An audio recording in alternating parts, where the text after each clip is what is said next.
Well, we never expected to lead the broadcast with an attack by Godzilla, but today the Weather Service announced a system is forming in the Pacific that one NASA climatologist called a Godzilla El Nino. An El Nino warms the ocean, and this one could be strong enough to bring once-in-a-generation storms to the west and change the weather coast to coast. We are, all of you know it, on the edge of a climatic abyss. In fact, we have 500 days to avoid a climate chaos.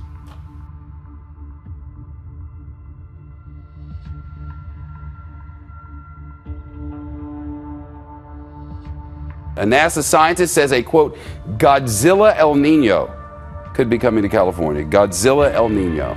He says this year's El Nino weather pattern is even stronger than it was this time in 1997, and that was the strongest El Nino ever on record at the time. But winter is coming, and it looks like it's going to be a wet one. This morning, forecasters warn that storms of Godzilla proportions could hit the West Coast. A NASA climatologist describes the system as a Godzilla El Nino. It could bring once-in-a-generation storms to the West this winter. Meantime, forecasters are using the words Godzilla and mayhem to describe this year's El Nino. Extreme heat is fueling a dangerous situation out west, fueling a number of wildfires and forcing firefighters to battle them in triple-digit temperatures. It's the start of what could be a very difficult few months as a so-called Godzilla El Nino brews in the Pacific. This image from the National Oceanic and Atmospheric Administration is going viral. You might know them better as NOAA. It shows a current condition right now in the ocean that are similar to those that developed right before the Super El Nino of 1997. In this country, warnings tonight of a 1-2 punch from nature that could devastate parts of the West, already in the midst of a historic drought emergency. Today, fire officials raised the threat level to the highest fire danger possible. And that move comes as forecasters warn of what's being called a Godzilla El Nino event this winter that could trigger some of the strongest storms we've seen in decades.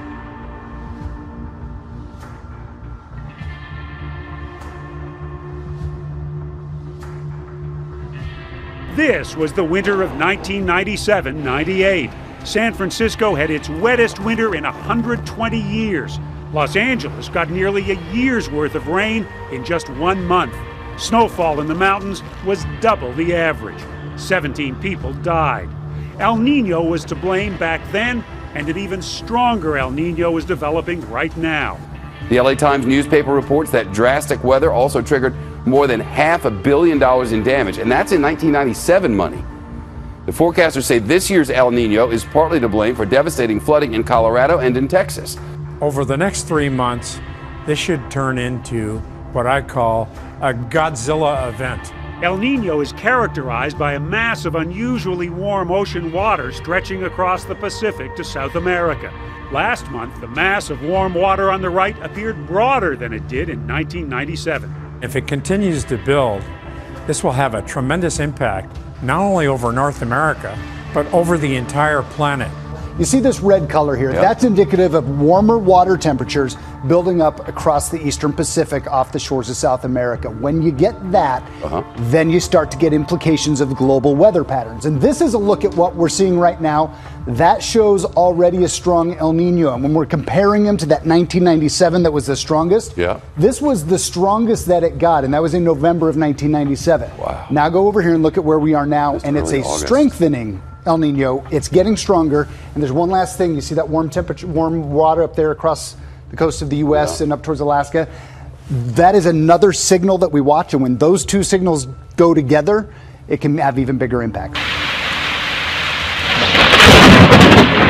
Last weekend's wild weather could be an indication of what's to come this fall.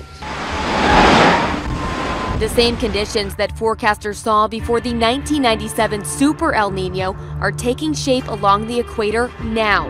But we got more than our share of El Nino that year.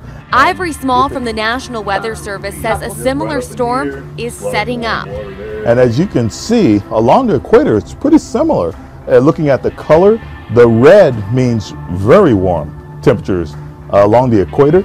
El Nino is characterized by warmer than average water temperatures, and the sea surface temps right now are 3 to 6 degrees above average.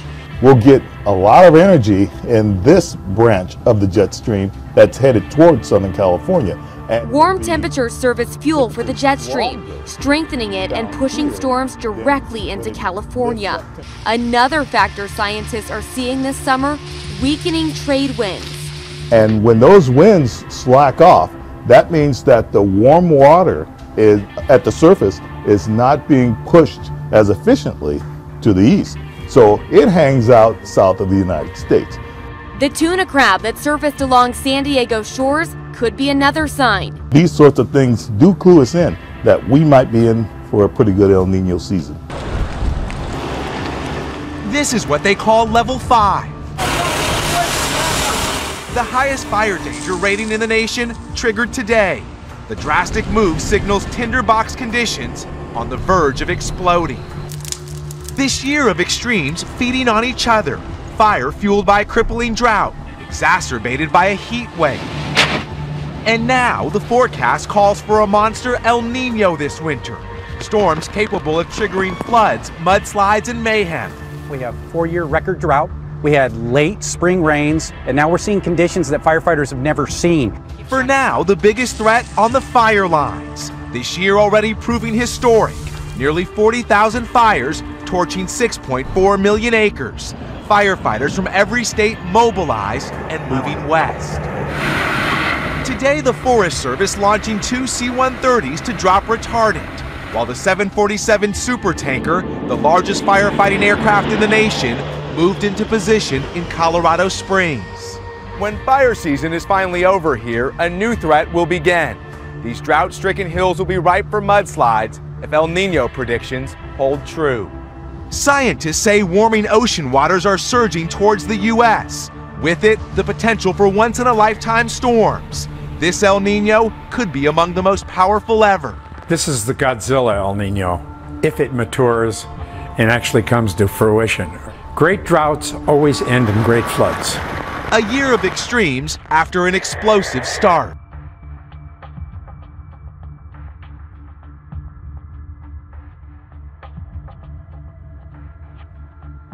The signal that we see in the Pacific from space is actually larger than it was in August of 1997. And so this potentially could be the El Nino of our generation. A strong El Nino could turn drought-stricken California from this to this. In San Francisco, the winter of 1997-98 was the wettest in 120 years. A full year's worth of rain fell in Los Angeles in just 1 month. Mountain towns were buried under twice the average snowfall. What's coming this winter could be even stronger. El Nino comes in all sizes, small, medium, and large, but very rarely do we get a Godzilla El Nino. Godzilla is apparently the only word to describe what climatologist William Patzert sees in images that show unusually warm water spreading across the Pacific near the equator. That warm water mass, the signature of El Nino, seems to be growing even broader than it did in 1997. This one looked promising from the start. At birth, it was a big baby. In the United States, a strong El Nino can bring more precipitation across the south and up the east coast.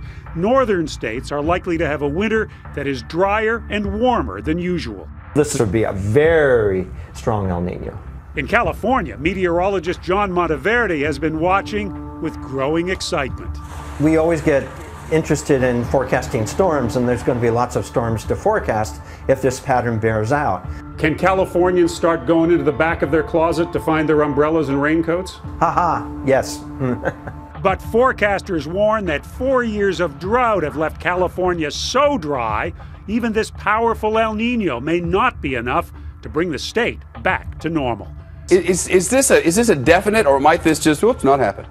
No, it's going to happen. It's going to happen. There's no way, I don't think, for us to get away from that. I want to tell you there's big global impacts from this. It's not just here. It's Mexico, it's Brazil, it's Southeast Asia, South America. It goes all across the world. But here's where we are right now, already in El Nino, and then you go to cross the forecast from here on out, Shep, and you take a look at that. All of the forecasting models say a strong El Nino It's a matter now at this point, how strong does it get? Is it the strongest ever, which is very likely? Huge! Or is it just really strong?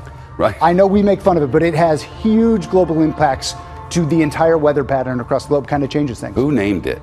El Nino. Godzilla El Nino, though. Yeah, you know what? Godzilla. I have to, you stumped me. But John it is Glenn, you had a something better else. name. El Nino Geddon. El Nino Geddon and Warm Apocalypse. I guarantee you over the next few months, we are going to hear those words. We're very good marketers. We certainly are, like Godzilla El Nino. Yeah. Yeah. It's amazing to see the way that affects everything across the globe. Everything. It happens every 2 to 7 years, but this could be the biggest one we've seen since 1997. All right, Dylan, thanks.